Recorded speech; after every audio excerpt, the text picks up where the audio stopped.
Splatoon has been one of Nintendo's most surprising new franchises in recent years, a wild combination of shooter and zone control in a stylish multiplayer package. Now, with Switch well established and extremely successful, Splatoon 3 looks to bring back the inky magic. Here's everything we know about Splatoon 3 so far, including the release date, multiplayer details, and what to expect from the single-player campaign mode. Splatoon 3 features a few changes for the series, the most obvious of which is the setting. Splatoon 3 takes place in an arid desert wasteland known as the Splatlands. At the heart of the desert is a new hub city called Splatsville, where players will gather between matches. The story mode appears to be mystery-themed this time around. The series itself focuses on a battle between the Inklings and the Octarians after global warming supposedly caused humans to go extinct. After the Inklings won the Great Turf War against the Octarians, which occurred 100 years or so before the first game, the Inklings created the sport you play in the Splatoon games in order to commemorate the Inkling victory. In the first game, you stopped the theft of the Zapfish by the Octarians, which helped power the other major city in the series, Inkopolis. The second game featured the player character rescuing Splatfest champion Callie from being brainwashed by the Octarians. Splatoon 3 is set a year and a half after that game, as you once again face off against the Octarians, who now appear to have mutated. You'll do battle with the Octarian army, whose members are covered in hair for some reason. Return of the Mammalians sees your Inkling team up with Agent 3 and your sidekick Small Fry, where you'll learn about the Fuzzy Ooze, and hopefully finally get some answers about just what the heck happened to turn squids into kids, and where all the humans went. The game will also take you to new locations like Alternia, a large snowy land, as well as a dark mirrored city. Nintendo promises the story will serve as the epic finale to the series that Splatoon has been building to over the last few games.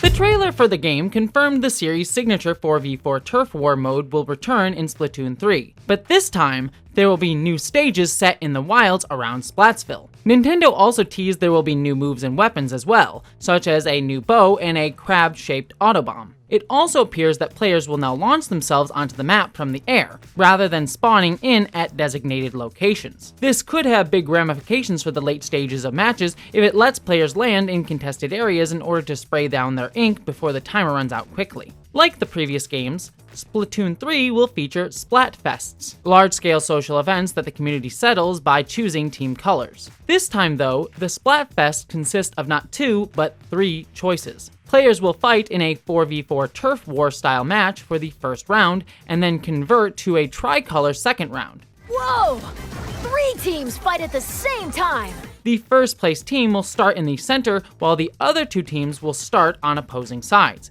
giving the leader more of a challenge to defend their turf. Nintendo has also confirmed the return of Salmon Run, this time with a video showing its next wave. This version will once again feature cooperative play as you work with teammates to take out the enemies in wave-based rounds. You'll have to take on new large-scale bosses like Slam and Lid, a UFO that creates protective barriers, and Big Shot, a muscly salmonid that fires cannonballs. A massive king salmon called Kahunza shows up as the final challenge before you complete a stage, and you'll have to take it down with a special egg cannon. Nintendo has also said a big run mode will have salmonids invade the city itself, as a special event that occurs every few months. Finally, Splatoon 3 will add a new card-based minigame called Table Turf Battle. The 1v1 competitive mode has you place cards with geometric shapes, similar to Tetraminos, on a board. Your goal is to claim territory by placing blocks on your own color on the board, similar to the main Splatoon objective.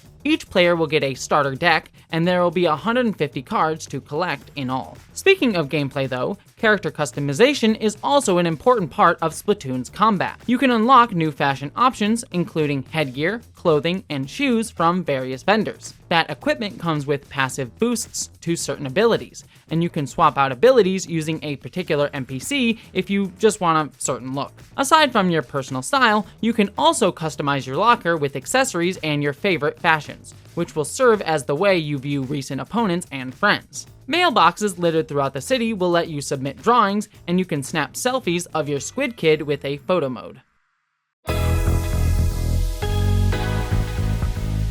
All that being said, multiplayer is the foundation of the Splatoon series, and is once again the central focus in Splatoon 3. As we mentioned earlier, the series 4v4 Turf War mode is returning, this time with entirely new stages, moves, and weapons, including a brand new bow, as we mentioned before, that can fire ink shot arrows called the Stinger, and a melee weapon with a charged shot called the Splatana. It also appears some old specials are returning in Splatoon 3 after being cut from the series' second installment. In the reveal trailer, one character can be seen firing a modified Inkzooka, a special move from Splatoon 1. Nintendo has also confirmed new specials, like the Tacticooler that dispenses buff-providing beverages, the Wave Breaker that pulses and marks opponents, and the Reef Slider that charges straight into enemies. Charge into opponents who need a good splat. You'll also have a few new moves in your arsenal, like the Squid Surge to burst up walls and the Squid Roll to pop out of the ink. The multiplayer will launch with 12 maps, and more are said to be coming in free post-launch updates. You can familiarize yourself by testing weapons in test range, explore maps in recon mode, and review highlights of matches. Nintendo announced a large-scale DLC plan that will see Splatoon 3 be supported for up to 2 years after launch. First and foremost, Nintendo will create a new clothing catalog every 3 months for 2 years after the game releases. New weapons will also release with these categories too, because if you're gonna buy new clothing, you might as well get new ways to beat your enemies as well. On top of the standard ranked mode, post-launch updates will add a high-ranking X Battle mode, along with League battles. All of these updates will be free. However, Nintendo also confirmed a paid DLC similar in size to Splatoon 2's Octo Expansion DLC that will come at some point after the game's release. As a premier Nintendo property, you'll need a Switch to play Splatoon 3. Additionally, you'll need to have a Nintendo Switch Online subscription to play Splatoon 3 online. Individual memberships cost $4 for 1 month, $8 for 3 months, and $20 for 1 year, while an annual family plan runs for $35 and covers up to 8 Nintendo accounts across multiple systems. Nintendo also has recently added a Switch Online Expansion Pass tier, including bonuses like the Genesis and N64 classic catalogs, along with an included expansion for Animal Crossing New Horizons. Nintendo has not outlined whether it will be regularly adding game DLC as a Switch Online Expanse Pass perk, but if so, we may see some bonuses included for Splatoon 3. To lend credence to this possibility, Nintendo has already added Splatoon 2's story DLC as a bonus to the expansion pass tier.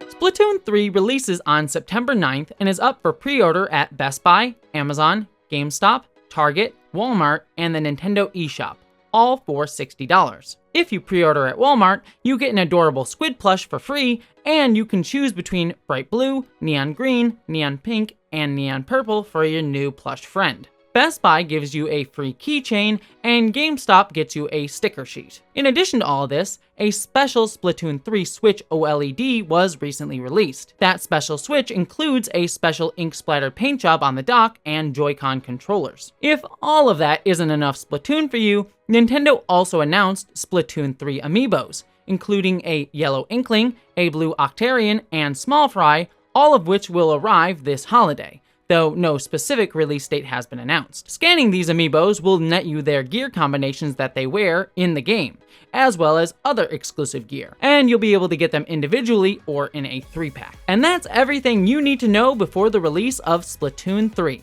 Now, get inking.